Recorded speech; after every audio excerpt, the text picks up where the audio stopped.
What's going on, guys? Hey, I'm gonna break down a full upper body training session that I perform with my elite NFL athletes. Check it out.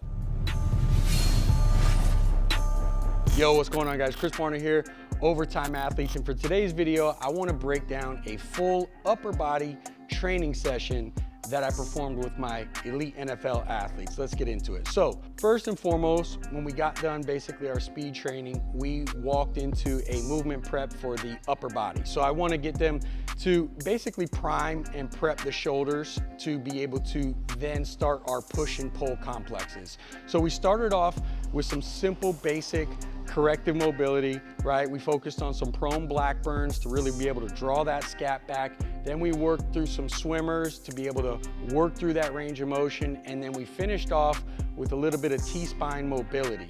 Now this worked us through our first push complex. So what we performed for this was a close grip bench press. Now when I teach close grip, especially for football, remember I want everything to translate over because we got about 4 weeks before they enter camp. So for close grip, what I wanted to do was about shoulder width, not outside, not inside, because I want them to be able to brush that rib cage with their elbows and punch the ceiling extremely fast and hard, and I want them in a position that's gonna transfer over. Now you can use a football bar or any kind of neutral grip bar. That will definitely get some translation there. We happen to use the barbells today. Now what I focused on was anywhere less than 4 repetitions, and then we got into our 2s. And my main goal was to move heavier weights fast here with acceleration on the way down and on the way up. So really working that stretch reflex, right? Really working that concentric phase through the pushing motion. From here, we contrasted that with a staggered stance med ball broad toss, right? So I want a little bit less weight, and I wanted them to really translate what we just worked over into an extremely explosive move as if they were jamming an athlete at the line. So we really focused on quality repetitions and made sure that they were doing it from staggered stance of both legs alternating. Now, after we got done this complex, we moved immediately to our pull.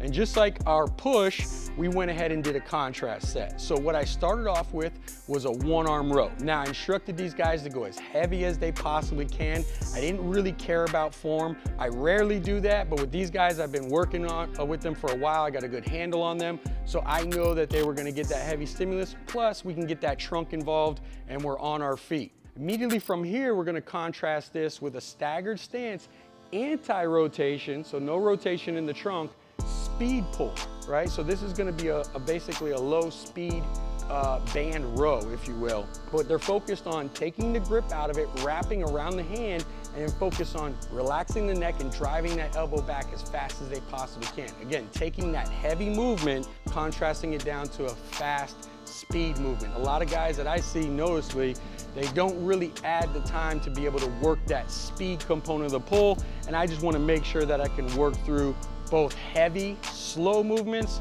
as well as fast, lighter movements. So there we have it for our push-pull.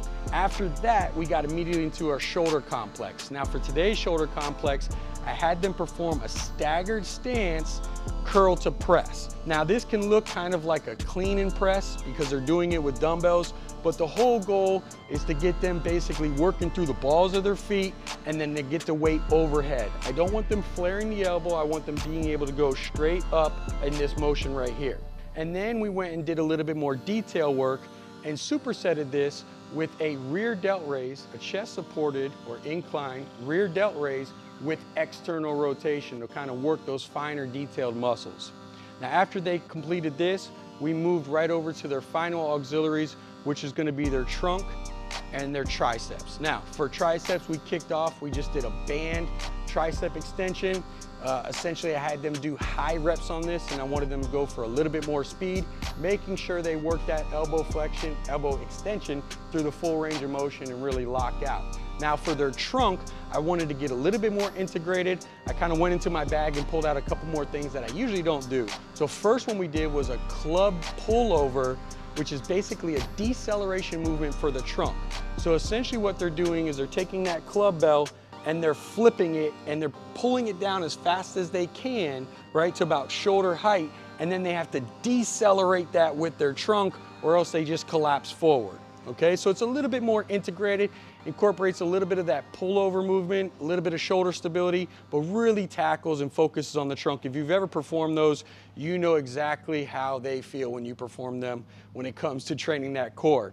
And then what I wanted to do was an anti-lateral flexion as they basically are walking, right? So we just performed our bread and butter suitcase carries, focus on getting the elbow off the body, no counterbalancing, no leaning one side or the other, making sure all those intrinsic muscles down the spine are fired up and being able to work that anti-lateral flexion. So there you have it, guys. We went through a full upper body push-pull. I hope that helps. Hey, if you guys are interested in a full football training system, go ahead and check out the link down below, and I'll holler at you guys next time.